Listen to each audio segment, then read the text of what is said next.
If you walk into a modern American hospital today, you will immediately notice an environment designed around casual comfort, high-tech efficiency, and individual expression. Today's nursing professionals move briskly down the corridors wearing soft, brightly colored scrubs covered in playful patterns. They wear comfortable athletic sneakers, carry smartphones loaded with medical apps, and interact with patients with an easy, informal friendliness.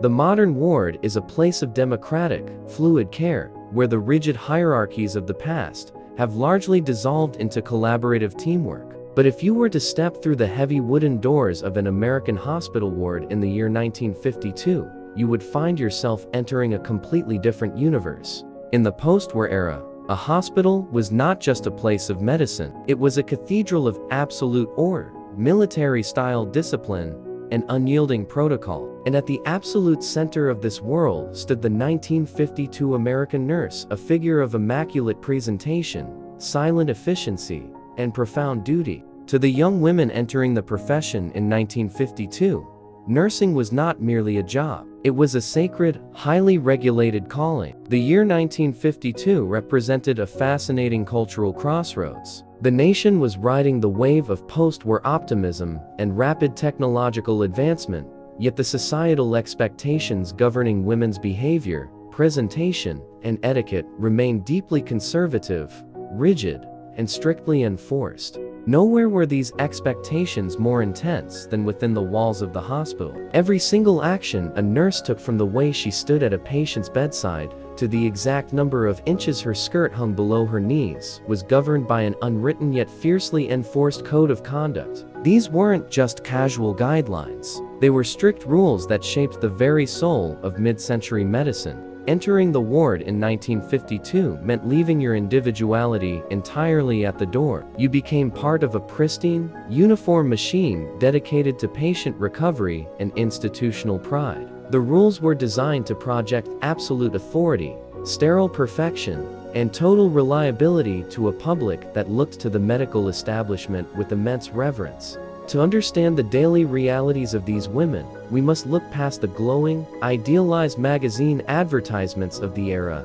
and examine the actual, day-to-day discipline they endured. Let's count down the strict, fascinating, and sometimes shocking rules that every American nurse had to follow in 1952, rules that built the foundation of modern healthcare, one starched collar at a time. Rule number 1. The armor of flawless white. The first and most immediately obvious rule governing the 1952 nurse was the absolute mandating of personal presentation, known colloquially on the wards as the armor of flawless white. A nurse's uniform was not considered clothing. It was a visual representation of the hospital's clinical standard and moral integrity. Before a nurse ever stepped foot onto the ward floor for morning rounds, she was subjected to a rigorous inspection by the head nurse. The dress, made of heavy, thick white cotton or linen, had to be completely free of wrinkles and so heavily starched that it could practically stand upright on its own.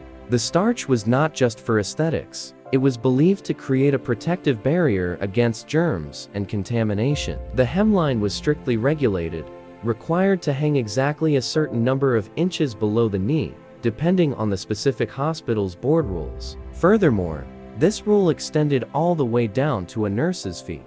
Hosiery was a daily battleground. Nurses were required to wear thick white stockings, which had to be kept perfectly straight. A crooked seam running up the back of a calf was viewed as a sign of sloppiness and could result in being immediately sent home to change. Her white leather shoes had to be meticulously polished before every single shift, with clean white laces and absolutely no scuff marks allowed. To ensure complete uniform purity, nurses routinely carried a piece of white chalk in their pockets. If a drop of medicine or a speck of dirt soiled their uniform mid-shift, they would use the chalk to rub over the spot, temporarily masking the blemish until they could change. To appear on the ward with a visible stain was considered an insult to the profession and a direct violation of hospital discipline. Rule number 2.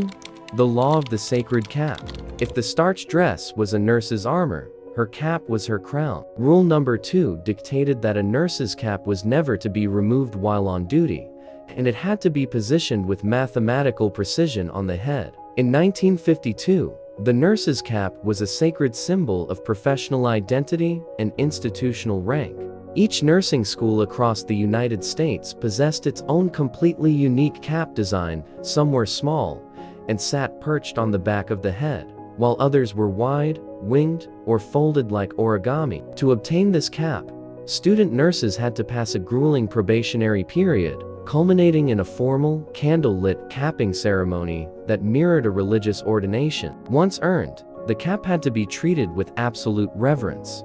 It had to be washed, starched, and ironed using specialized techniques to maintain its rigid structure. Hair had to be kept completely off the collar, rolled or pinned into neat, conservative styles that accommodated the cap without disrupting its placement. Loose strands are fashionable, voluminous curls were strictly forbidden. If a nurse was caught walking through the corridors without her cap, even during a late night shift, when no patients were awake, it was treated as a severe breach of protocol, equivalent to a soldier going into battle without their helmet.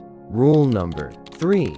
The doctor's stand. Rule number 3 governed the absolute, unyielding gender and professional hierarchy of the 1950s medical world. In 1952, the hospital ward operated under a strict caste system. Physicians, who were almost exclusively male at the time, were treated like absolute royalty, while nurses, who were almost exclusively female, were expected to show complete, unquestioning deference. The moment a doctor walked into a patient's room or stepped up to the central nursing station, every single nurse present was required to instantly stand up at attention. It did not matter if a nurse was in the middle of writing critical patient charts, eating her brief lunch, or treating a minor injury. Sitting in the presence of a sitting or standing physician was considered a firing offense.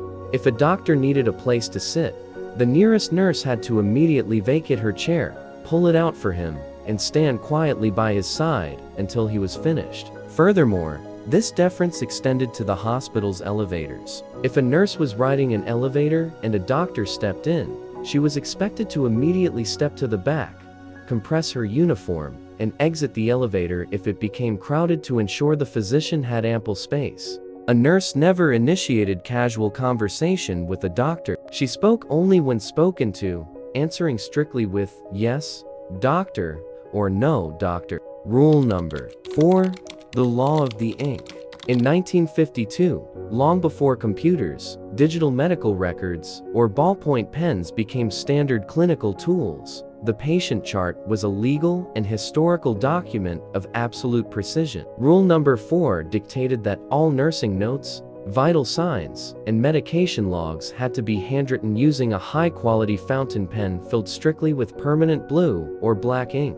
The handwriting itself was a point of intense scrutiny. Nursing students spent hours practicing a standardized, clear script to ensure that every single letter was perfectly legible for the attending physicians. Spelling mistakes, messy handwriting, or uneven lines were viewed as a lack of discipline. Most importantly, liquid correction fluids did not exist, and scratching out a mistake with a pen was strictly forbidden because it implied a cover-up or sloppy clinical work. If a nurse made a single error while writing a long, multi-page daily report, she was frequently forced to tear up the entire page and rewrite the entire record from scratch from the very first line, ensuring the official hospital log remained flawless and untainted. Rule number 5. The Single Woman's Code. Rule number 5 highlights one of the most socially restrictive realities of the post-war medical profession: the strict policing of a nurse's personal life and marital status. In 1952, society firmly believed that a woman could not successfully balance the intense, demanding duties of a professional career with the sacred domestic responsibilities of marriage and motherhood. Consequently, the vast majority of hospitals operated under a strict policy. Nursing was a profession reserved exclusively for single women. Upon entering a nursing school or accepting a staff position at a hospital, young women signed contracts explicitly stating they were unmarried. Hospitals maintained a vigilant watch over their staff's personal lives. If a nurse fell in love, got engaged, or quietly married her partner in secret, she faced immediate termination the moment the administration found out. A visible engagement ring or a wedding band was simply not tolerated on the ward floor. Furthermore, if a nurse became pregnant, her career was instantly over. The institution expected total, undivided devotion to the patients and the schedule, and a woman's changing domestic status was viewed as an immediate conflict of interest with the rigid demands of the hospital machine. Rule number 6. The chaperone's social life. To ensure that the single status and moral purity of their staff were preserved, hospitals in 1952 enforced Rule number 6, which extended institutional control far beyond the boundaries of the working shift. Most nurses, particularly student nurses and young graduates, were required to live on site in heavily monitored hospital dormitories or nurses' homes.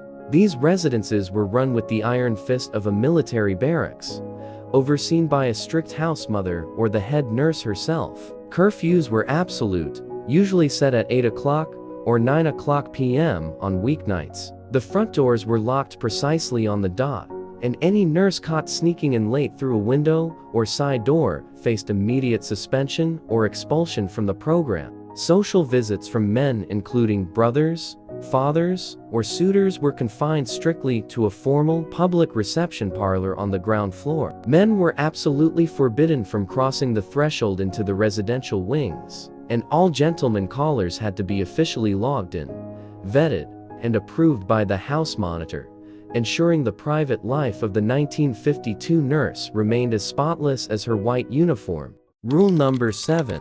The custodial burden. In 1952, the modern concept of a dedicated, specialized hospital environmental services department or janitorial crew did not exist in the way it does today. Rule number 7 placed the entire physical burden of ward sanitation directly onto the shoulders of the nursing staff, particularly the junior nurses and students.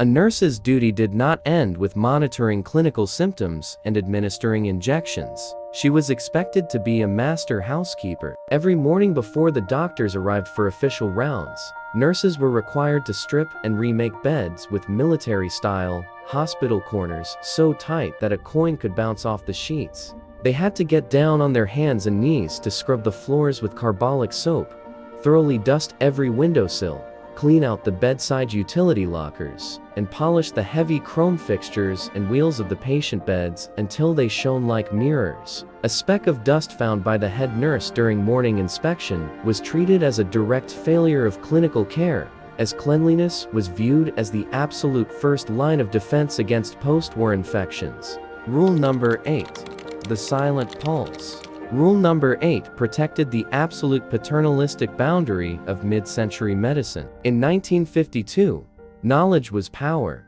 and that power belonged exclusively to the physician. When a nurse stood at a patient's bedside to count their pulse, take their temperature with a glass mercury thermometer, or wrap a blood pressure cuff around their arm, she was forbidden from sharing those numbers with the person in the bed. If a worried patient looked up and asked, "What is my temperature, nurse?" or "How does my blood pressure look today?" the nurse was strictly trained to remain completely silent on the matter or offer a pleasant, completely neutral evasion, such as, "Everything is tracking along nicely, Mr. Smith. The doctor will discuss your charts with you shortly." To reveal a diagnostic number or mention a suspected illness directly to a patient was seen as a severe violation of the medical hierarchy. The nurse's job was simply to gather data silently and record it perfectly for the doctor. The doctor alone retained the legal and professional right to interpret that data and communicate it to the patient. Rule number 9. The forbidden comforts.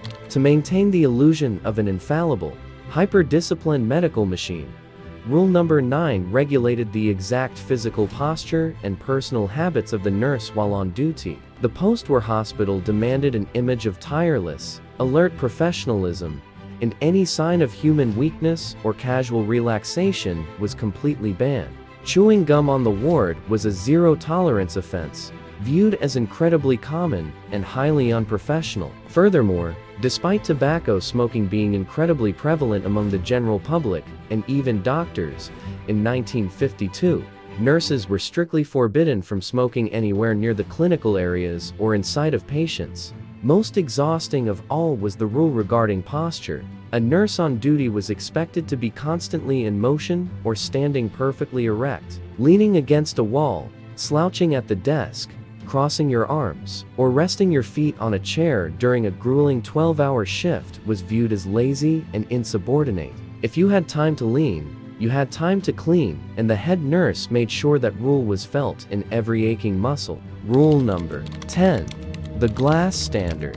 In 1952, the modern luxury of a sterile, pre-packaged, disposable medical supply chain simply did not exist. There were no plastic syringes thrown into biohazard bins after a single injection. Rule number 10 mandated that nurses were entirely responsible for the complex, dangerous, and time-consuming process of manually processing, sterilizing, and maintaining every single piece of medical equipment used on the ward. Every single syringe used for penicillin or insulin was made of heavy, reusable glass, and every needle was made of thick, resharpenable steel. After a medication was administered, the nurse had to meticulously wash the components by hand, scrub the inside of the glass barrels with tiny brushes, check the metal tips for burrs or dullness, and place them into heavy, boiling water sterilizer trays right on the ward floor. The assembly process required absolute focus.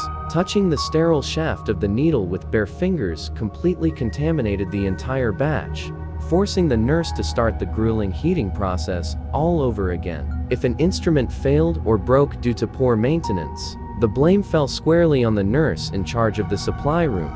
Rule number 11. The law of the lead. Rule number 11 governed the internal, unyielding chain of command within the nursing profession itself. While doctors ruled the global medical decisions of the hospital, the head nurse, often referred to as the ward sister, ruled the physical floor with absolute, tyrannical authority. Distinguished by a thick, authoritative black velvet or silk ribbon pinned across her starched white cap, the head nurse was the ultimate arbiter of a junior nurse's career. Her directives regarding shift assignments, patient allocations, and disciplinary actions were absolute and could never be questioned, challenged, or bypassed. If a junior nurse felt a schedule was unfair or an instruction was overly harsh, she had no human resources department to appeal to. To speak back to a head nurse or show even a hint of hesitation when given an order was considered an act of supreme insubordination that could result in immediate expulsion from the hospital staff. You followed the lead blindly, maintaining absolute military-style deference at all times. Rule number 12. The law of the lamp. The final, and perhaps most emotionally taxing rule of 1952 was the absolute mandating of emotional containment, known throughout the schools as the law of the lamp. In the post-war era, a nurse was expected to be an unshakable pillar of psychological strength. She was the anchor of the ward, no matter how catastrophic a patient's diagnosis might be, no matter how sudden an emergency felt, and no matter how deeply she grieved the loss of a patient she had spent weeks caring for. She was strictly forbidden from crying, showing panic, or expressing personal distress on the ward floor. Her face was required to remain a calm, neutral mask of reassuring comfort. Chairs were kept for the privacy of the dormitory after the shift had ended. Before the public, she represented an infallible shield of medical certainty, a stoicism designed to give patients absolute faith that they were safe in her hands. Looking back from the vantage point of the modern world,